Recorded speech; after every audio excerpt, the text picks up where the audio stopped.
Bekerja sesuai poros alami. Selama lebih dari 2 dekade menjalani bisnis, mungkin ada sekitar 30 macam bidang yang pernah saya bangun dan gagal kelanjutannya, ada yang rugi, ada juga yang impas. Dari sekian banyak kesalahan yang pernah saya lakukan atau mungkin belum saya lakukan, salah satunya yaitu kaderisasi, menengok ke masa silam. Sejak 2014 saya sudah berencana bahwa maksimal 5 tahun lagi, saya mengundurkan diri sebagai CEO Empora Gaharu. Akhirnya, itu pun saya umumkan di RKP Unit Usaha Perusahaan Portal dan IT Bisnis beberapa waktu silam. Saya berencana di tahun 2019 nanti, dalam RUPSLB, Rapat Umum Pemegang Saham Luar Biasa, saya mengajukan diri untuk mundur, di hadapan 9 pegawai tersebut.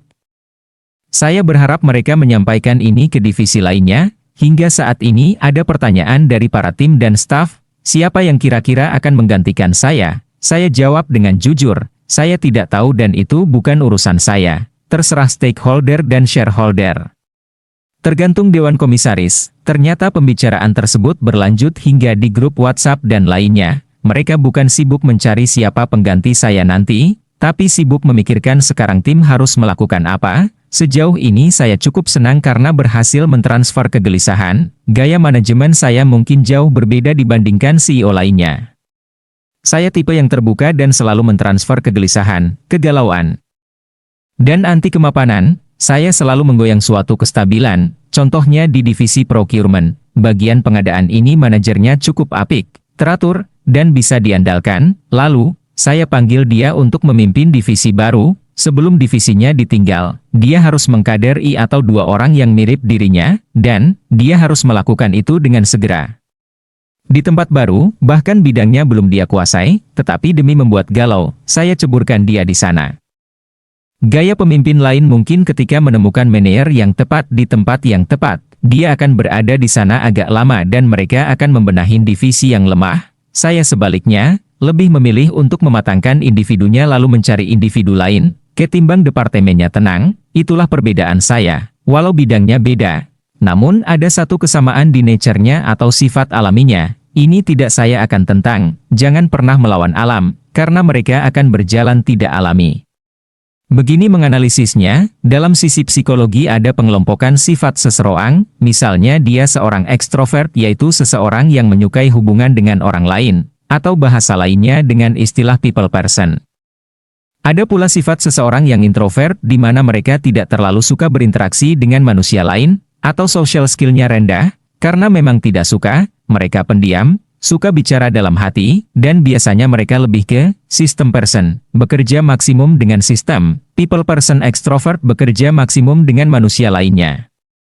Ini adalah sifat alaminya. Secara analisis, tidak ada orang yang L00 extrovert ataupun I00 introvert. Pasti ada di tengah-tengah, tetapi punya kecenderungan ke salah satunya, misalnya ekstrovertnya 60%, introvertnya 40%. Ini pasti masuk ekstrovert. Kalau introvertnya 70%, maka dia dominan introvert ketimbang 30% sifat terbukanya. Maka, kita bisa masukkan bagian kanan sebagai manusia kelompok ekstrovert, di kiri manusia kelompok introvert. Lalu ada 2 kelompok sifat lainnya, yaitu mereka yang intuitif atau mereka yang sensori. Intuitive person biasanya sangat kreatif, idenya banyak, cepat mencari berbagai alternatif. Sedangkan mereka yang sensori ini adalah manusia data. Sensor mereka, indera mereka, perasaan, bentuk, data, bilangan harus tersedia terlebih dulu baru mengambil tindakan. Untuk 2 hal tersebut maka kita bisa mengelompokkan mereka menjadi 2 bagian. Kelompok atas adalah mereka yang intuitif, kreatif, bahkan tanpa data mereka bisa bertindak hanya dengan imaginarinya. Kelompok bawah adalah kelompok data sensori, harus lengkap data baru bertindak. Nah, kalau keempat kelompok tadi disatukan, maka keempat tipe manusia itu punya cara berbeda untuk berkembangnya. Dan jika dibuat matriks dari keempatnya akan membuat 4 saya sifat karena menggabungkan 2 sifat dominan. Pastinya ada yang masuk kategori ekstrovert intuitive, lalu ekstrovert sensori.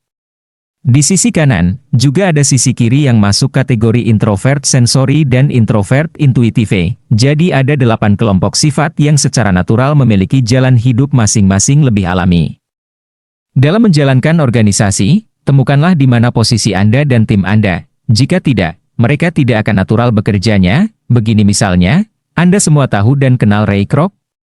Lia, dia adalah penjajah penjual mesin milk sake. Oke, kalau lupa, saya ulangi lagi ceritanya. Ray Kroc adalah seorang penjual mesin milk sake di masa tahun 1950-an di Los Angeles. Dan secara karakter Ray Kroc adalah introvert intuitif. Sementara berjualan itu adalah sifat alami dari seorang extrovert sensori. Bisa dibayangkan apa yang terjadi. Selama 2 tahun dia hanya menjual 10 mesin milk sake. Dan 5 unit mesin tersebut dibeli oleh 2 orang kakak beradik Richard dan Maurice yang memiliki burger restoran di San Bernardino, California. Keterpesonaan Ray Kroc dengan restoran hamburger milik kakak beradik tersebut adalah awal langkah dirinya keluar dari arus ekstrovert sensori yang bukan sifat naturalnya, keluar dari dunia salesmanship dan ambasador produk tersebut.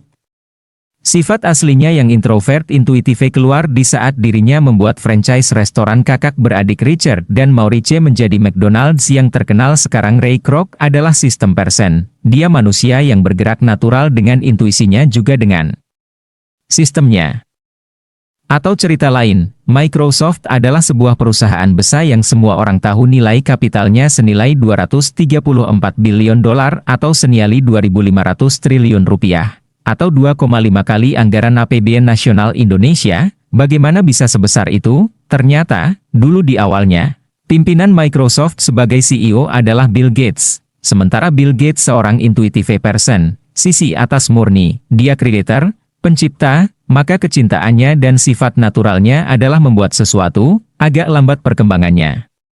Sementara manajemen memerlukan seseorang yang memiliki sentuhan people, manusia. Dengan kata lain, CEO sejati biasanya berdarah ekstrovert murni atau sisi kanan. Orang kedua di Microsoft adalah Paul Allen.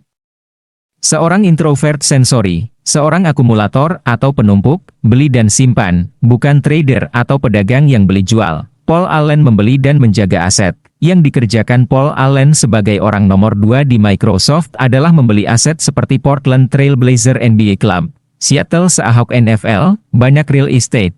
Bahkan kapal pesiar yacht terpanjang dan termewah di dunia adalah miliknya, dan tidak pernah ada satupun yang dijualnya lagi. Bagi penumpuk aset tersebut, menjadi CEO bukan hal yang alami, namun mungkin keajaiban memang berpihak ke Microsoft karena orang ketiganya Stephen Ballmer adalah ekstrovert murni, dan sejak CEO Microsoft diganti dari Bill Gates ke Steve Ballmer. Meledaklah Microsoft karena ketiganya saling melengkapi semua kebutuhan. Bill Gates hanya direktur divisi pengembangan R&D hingga saat ini, jadi di Microsoft, posisi Bill Gates ada di posisi kreatif di atas, manajemen di kanan Steve Ballmer, aset di kiri Paul Allen. Karena itu, Microsoft sebesar sekarang bergerak dengan natural alami yang mengelolanya. Dan mudah-mudahan sahabat dengan membaca tulisan ini sudah dapat mengetahui sifat naturalnya. Sementara seorang Mardi Guoyek adalah introvert intuitive. Sebaiknya saya tidak lama-lama berada di dunia CEO Empora Gaharu. Saya sekarang sedang mencari Steve Ballmer-nya, bisa dari dalam, bisa dari luar. Mudah-mudahan 5 tahun ke depan sudah tersedia lebih dari kandidat. Selamat datang dan berkembang. Kaum ekstrovert di organisasi kami.